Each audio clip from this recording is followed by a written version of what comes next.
أعوذ بالله من الشيطان الرجيم. بسم الله الرحمن الرحيم.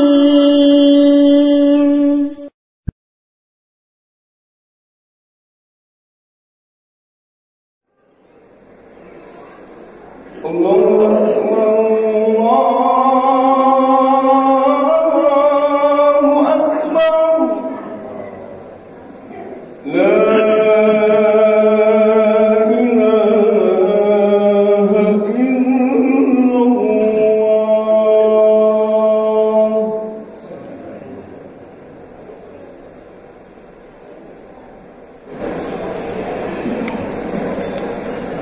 Innal hamdalillah nahmaduhu wa nasta'inuhu wa nasta'in. Hadirin sidang salat Jumat rahimana wa iyyakum ajma'in. Di usia dunia yang sudah semakin menua, kita dapat merasakan betapa banyak manusia yang lebih mementingkan kuantitas daripada kualitas harta. Banyak manusia di era globalisasi, di era modernisasi ini yang lebih mementingkan jumlah harta yang dimiliki ketimbang dari keberkahan dari harta itu sendiri. Mereka beranggapan bahwa antara hidup dan rezeki adalah matematika yang 1 tambah 1 adalah 2. Padahal rezeki dalam hidup ini tidak bisa selalu dihitung dengan ilmu matematika manusia. Rezeki yang kita rasakan dalam kehidupan ini terkadang 1 tambah 1 memang 2, tapi bisa menjadi 11 atau bahkan 0. Rezeki yang ditetapkan oleh Allah Subhanahu wa taala kepada manusia atau makhluk lainnya sudah Allah tentukan jauh-jauh hari sebelum manusia itu diciptakan. Ingatlah satu hal, wahai jemaah sidang salat Jumat rahimana wa iyyakum ajma'in, bahwa rezeki sudah tertakar, tidak akan tertukar. Allah Subhanahu wa taala memberikan rizki kepada orang yang Allah kehendaki. Dalam surat Al-Imran ayat 37 Allah berfirman, "A'udzubillahi minasyaitonir rajim. Innallaha yarzuqu may yasha'u bighairi hisab." Sesungguhnya Allah melimpahkan rizki kepada orang yang dikehendaki tanpa batas. Berkaitan dengan rizki yang telah didapati, hendaklah wajib disyukuri. Karena dengan bersyukur kita tidak akan selalu menghitung-hitung jumlah harta yang dimiliki. Dan perlu disadari bahwa hadirnya harta dalam kehidupan kita adalah sebagai wasilah, perantara agar lebih dapat mempermudah kita dalam beribadah secara istiqomah kepada Allah Dzul Jalalah. Ingatlah, karena kita hadir di permukaan bumi ini adalah untuk satu tujuan mulia, beribadah, menyembah kepada Allah Dzul Jalalah. Wa ma khalaqtul jinna wal insa illa liya'budun. Dan tidaklah kuciptakan jin dan manusia melainkan untuk beribadah kepadaku, kata Allah Subhanahu wa taala. Hadirin sidang salat Jumat rahimana wa iyyakum ajma'in. Sebagai bentuk rasa syukur kita terhadap harta yang telah kita dapati adalah melalui sedekah dan berbagi kepada sesama. Jangan ada anggapan ketika berbagi, ketika memberi, harta akan berkurang. Memang iya secara logika, iya secara matematika manusia, namun tidak dalam matematika Allah Subhanahu wa taala. Dalam hadis yang muttafaq alaih, Allah Subhanahu wa taala berfirman dalam hadis qudsi, "Anfiq ya ibni Adam yunfaq alaik." Berinfaklah wahai manusia, niscaya engkau akan diberi oleh Allah Subhanahu wa taala. Bahkan Rasulullah SAW dalam hadis riwayat Muslim memperkuat ma naqasat shadaqatun min mal. Maka hanya rahmat Allah ketika seorang mensedekahkan, memberi, berbagi, sejatinya akan menambah keberkahan dari harta yang dimiliki. Hadirin sidang salat Jumat rahimana wa iyyakum ajma'in. Di awal Dzulhijjah ini, 10 hari pertama bulan Dzulhijjah yang dikatakan sebagai hari terbaik sepanjang masa, bahkan sampai Allah Subhanahu wa taala pun bersumpah dengannya, wal fajr wa layalin 'ashr wa syaf'i wal watr, untuk menunjukkan betapa mulianya beramal, beribadah, berbuat kebaikan di 10 hari pertama bulan Dzulhijjah, yang salah satu bentuk untuk mewujudkan rasa syukur kita di hadapan Allah Subhanahu wa taala dan sebagai bentuk pendekatan kita kepada Allah Subhanahu wa taala adalah melalui ibadah kurban.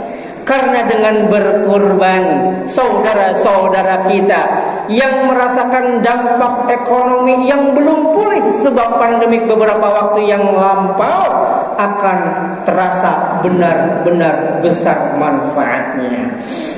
Bagi saudara-saudara kita yang bermasalah dalam masalah pangan, maka dengan ibadah kurban akan menjadi solusi yang meringankan untuk melengkapi kebutuhan. Maka dari sini kita bisa mengambil kesimpulan bahwa dengan berkurban memiliki 2 dimensi.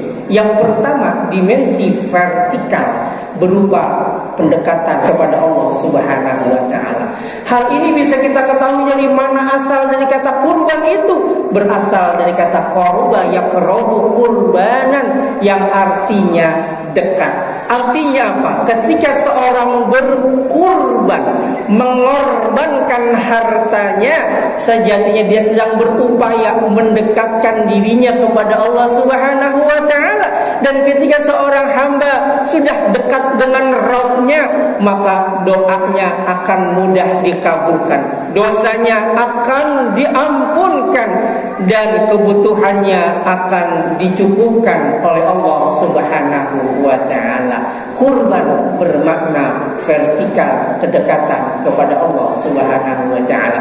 Yang kedua bermakna horizontal atau makna sosial, di mana dengan berkurban akan menggembirakan orang-orang yang ada di sekitar kita. Berbeda dengan zakat. Bila zakat yang menerima hanya 8 asnaf, orang-orang tertentu saja. Tapi dengan berkurban, semua orang, terkhusus kaum muslimin, akan merasakan kegembiraan perayaan menerima daging kurban. Karena Allah Subhanahu wa taala mensyariatkan di dalam Al-Qur'an Al-Hajj ayat 36, "Fakulu minha wa at'imul qani'a wal mu'tar."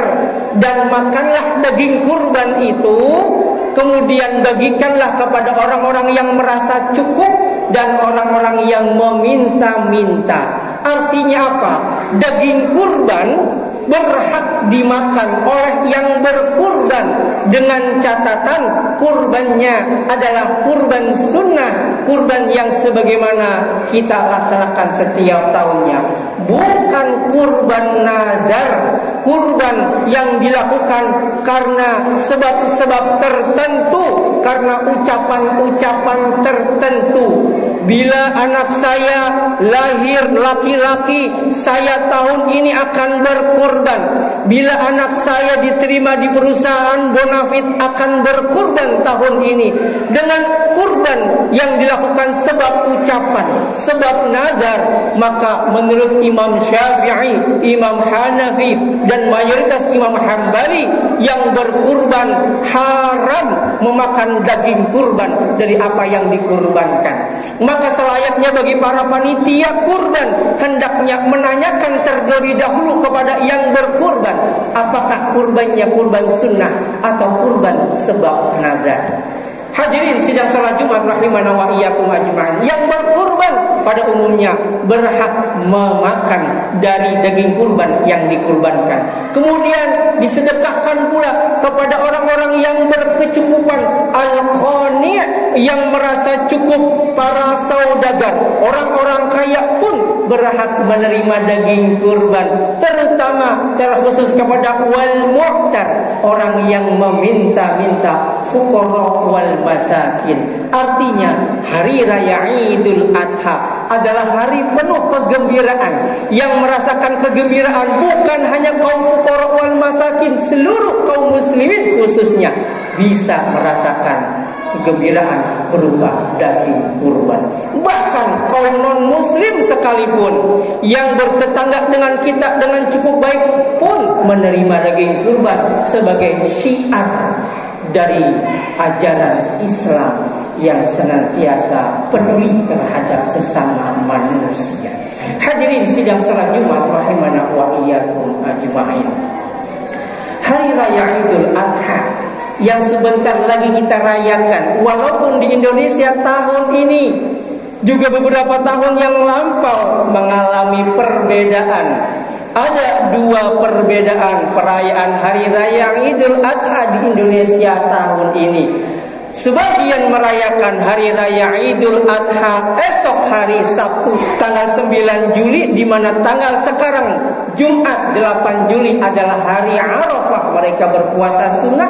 Juga ada sebagian yang merayakan hari raya Idul Adha pada 10 Juli hari Ahad, di mana hari Sabtu mereka berpuasa Arafah.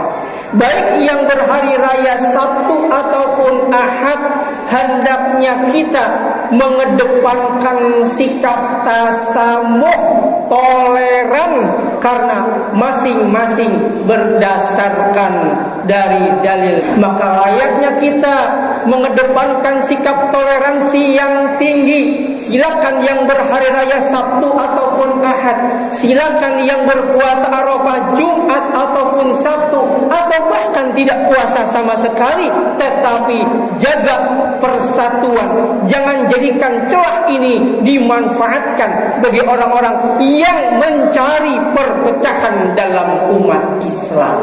Kedepankanlah persatuan demi ukhuwah watoniyah sama-sama umat Islam di Indonesia. Hadirin sidang salat Jumat rahimana wa iyyakum ajma'in. Hari raya Idul Adha yang kita rayakan sebentar lagi, yang identik dengan dua perayaan, dua ritual ibadah, yaitu ibadah haji dan ibadah kurban, memiliki makna dan histori yang begitu mendalam bagi umat Islam, karena sangat berhubungan dengan apa yang dialami oleh Khalilur Rahman, Nabiullah Ibrahim beserta keluarganya alaihimussalam. Nabiullah Ibrahim, anak dan istrinya menjadi contoh suri tauladan bagi umat Islam. Bahkan Allah Subhanahu wa taala pun berfirman dalam Al-Mumtahanah ayat 4, "Qad kanat lakum uswatun hasanatun fi Ibrahim walladzina ma'ah." Sungguh telah ada suri tauladan yang baik pada diri Ibrahim dan orang-orang bersamanya, yaitu keluarganya. Artinya Nabiullah Ibrahim dijadikan sebagai uswah hasanah beserta anak dan istrinya, karena beliau telah mengejawantahkan nilai ketakwaan dalam kehidupan, selalu mengutamakan perintah Allah, mendahulukan kecintaan Allah di atas kecintaan segalanya. Nabiullah Ibrahim yang di usianya belum dikaruniai anak, namun ketika Allah mengkaruniai anak yang sudah lama bertahun-tahun diidam-idamkan, lalu kemudian begitu terlahir, sedang merasakan kehangatan kehadiran seorang anak yang sudah lama diidamkan, tiba-tiba Allah perintahkan untuk dipisahkan di tempat yang tidak berpenghuni sama sekali, biwadin ghairu dzi zar'in. Tapi kecintaan terhadap anaknya, kecintaan terhadap istrinya jangan sampai mengalahkan kecintaan kepada Allah Subhanahu wa taala, sehingga terjadilah peristiwa sa'i yang dilaksanakan oleh orang-orang yang berhaji. Kemudian ketika masuk usia tamyiz, ada perintah untuk mengorbankan putra kesayangan. Walaupun Nabi Allah Ibrahim begitu cinta dan sayang terhadap anaknya, kembali kecintaan kepada anak tidak boleh mengalahkan atas kecintaan kepada Allah Subhanahu wa taala. Sehingga terjadilah peristiwa pelemparan jumrah dan peristiwa kurban yang sampai saat ini umat Islam di seluruh penjuru dunia pun setiap tahunnya ikut merayakan. Labbaik Allahumma labbaik.